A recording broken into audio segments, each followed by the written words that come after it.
In this video, we'll be talking about Mary Shelley's Frankenstein, and our focus is on Volume 3, chapters 5 and 6. So these are the chapters in the last part of the novel that deal with Victor's marriage to Elizabeth. And in the plot, Victor has just lost his best friend, Henry Clerval, and he's been placed in prison. Now he's been released. His father has come to take him back to Geneva. So chapter 5 finds Victor in a very dark place. He feels and is tormented with guilt over the deaths that have now been committed by his creation. And he feels the guilt and the burden and carries that burden of responsibility that his actions have led to so much suffering of the innocent people around him. So you'll remember William, his youngest brother, was strangled. Justine, his caretaker, was framed for the murder. And now Henry, Victor's best friend, is another innocent victim of the creature that Victor created. So Victor, despite his guilt, his feelings of responsibility and guilt, he doesn't confess to his father what he's done exactly, but he does tell his father that he feels guilty. He doesn't want to be viewed as a madman, he says. So he says, I avoided explanation and maintained a continual silence concerning the wretch I had created. I had a feeling that I should be supposed mad, and this forever chained my tongue, when I would have been given the whole world to have confided the fatal secret. So he's afraid that society or his father is going to view him as insane, as losing composure of his mental capability. If he came forward and said that I created this monster and that's the one who's killing everybody. So he keeps silent. He says he chained his tongue, so just a way of saying he remains silent. And he does so, he feels like he has, he's bearing the weight of this responsibility, but he thinks now that he's doing what he's doing is in service of all of humankind. This is on page 209. He says, I am not mad, I cried energetically. The sun and the heavens who have viewed my operations can bear witness of my truth. I am the assassin of those most innocent victims. They died by my machinations. 1,000 times would I have shed my own blood, drop by drop, to have saved their lives. But I could not, my father, indeed. I could not sacrifice the whole human race.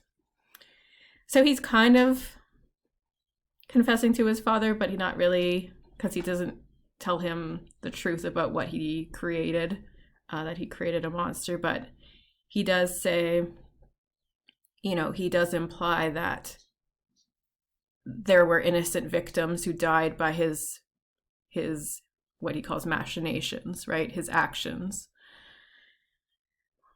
And he wishes he could have, sacrificed himself in order to save everybody, but that's not what has happened.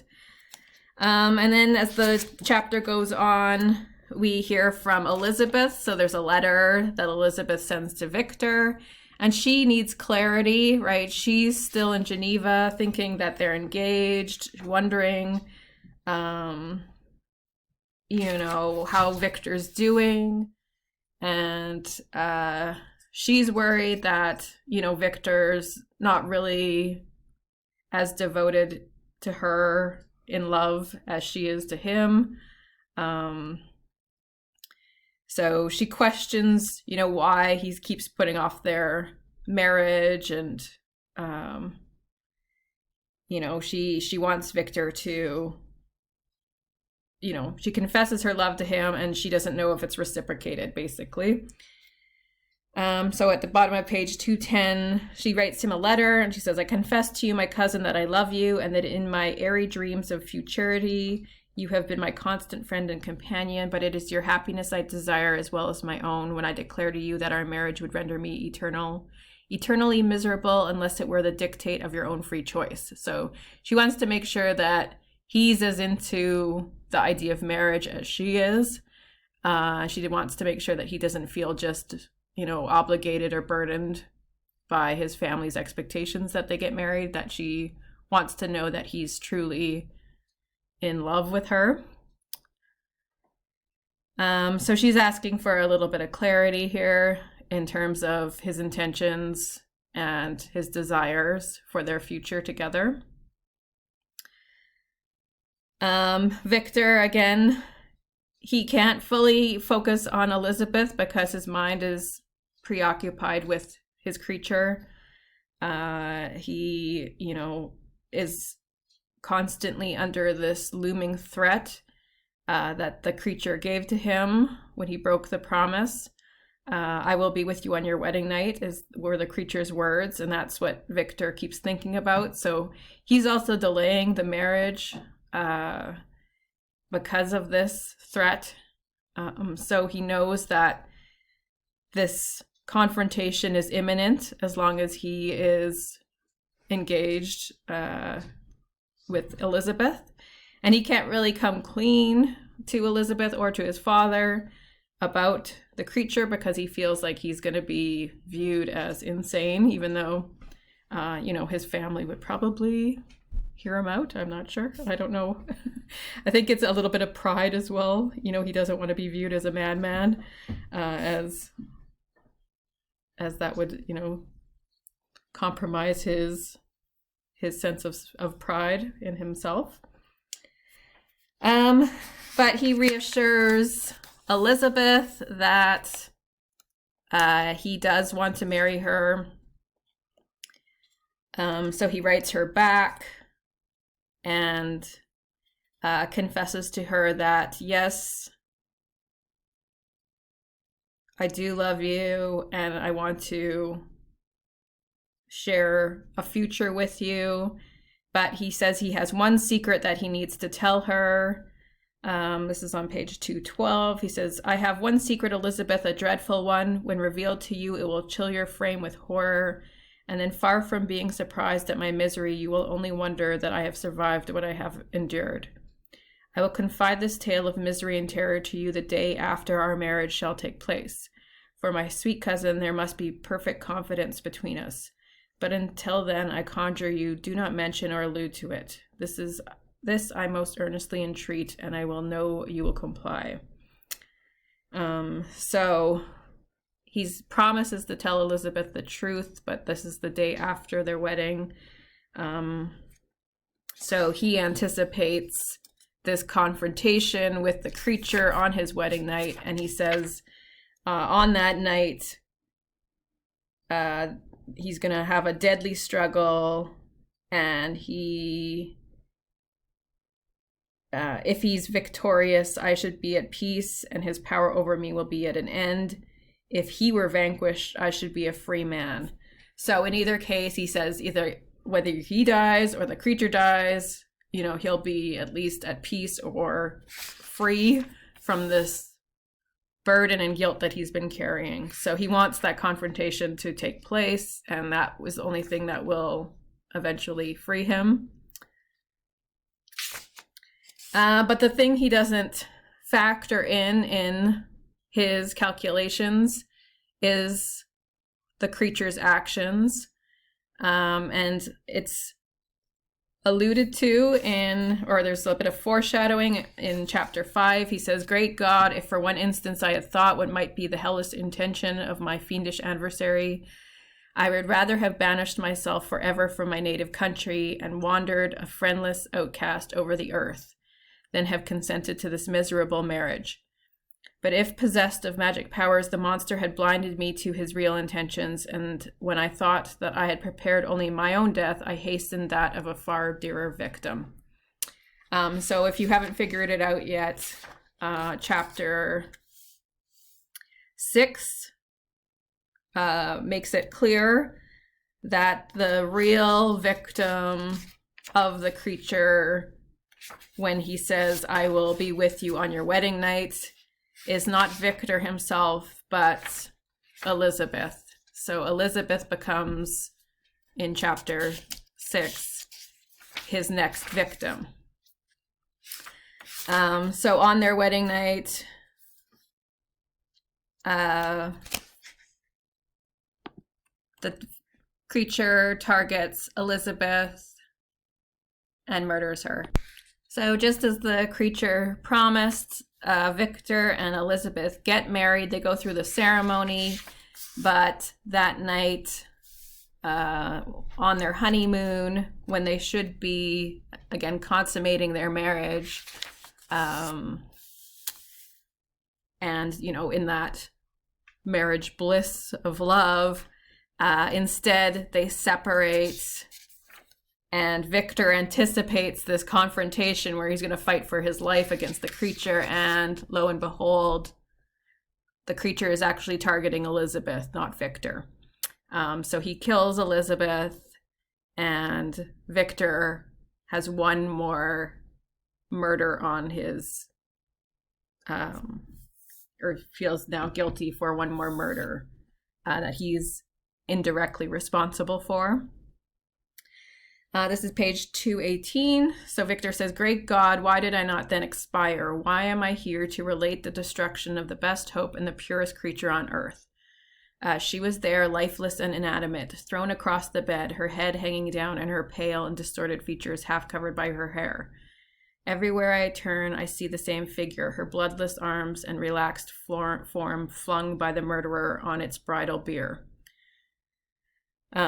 So basically Elizabeth, who he says is the purest creature on earth, so again, a symbol of innocence, the creature has murdered her and flung her down, her lifeless body, on their wedding bed. So the symbolism there is pretty clear, that the monster is preventing Victor from a sexual union, a marriage, that he is himself denied by Victor. So again, they become parallels, more and more isolated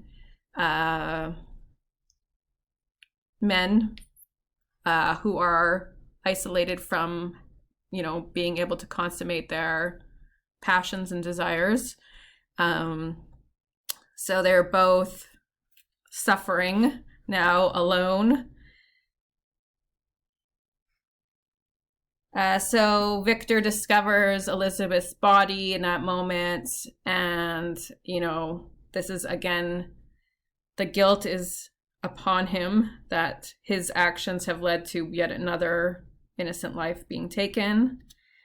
And the creature is there. He sees in the open window, the monster is sort of laughing at him and, acknowledging what it's done. So Victor now has the death of William, his brother, the execution of Justine, the murder of Clerval, and then he says, and lastly of my wife. So all of these people's lives have been taken based on his actions of creating this being. And then further into this chapter, yet another death occurs. On page 220, when Victor arrives in Geneva, he says, my father and Ernest yet lived, but the former, so his father, sunk under the tidings that I bore. I see him now, excellent and venerable old man, his eyes wandering in vacancy, for they had lost their charm and their delight. His niece, his more than daughter, whom he doted on with all the affection which a man feels, who in the decline of life, having few affections, clings more earnestly to those that remain. Cursed, cursed be the fiend that brought misery on his gray hairs and doomed him to waste in wretchedness. He could not live under the horrors that were accumulated around him. An apoplectic fit was brought on, and in a few days he died in my arms.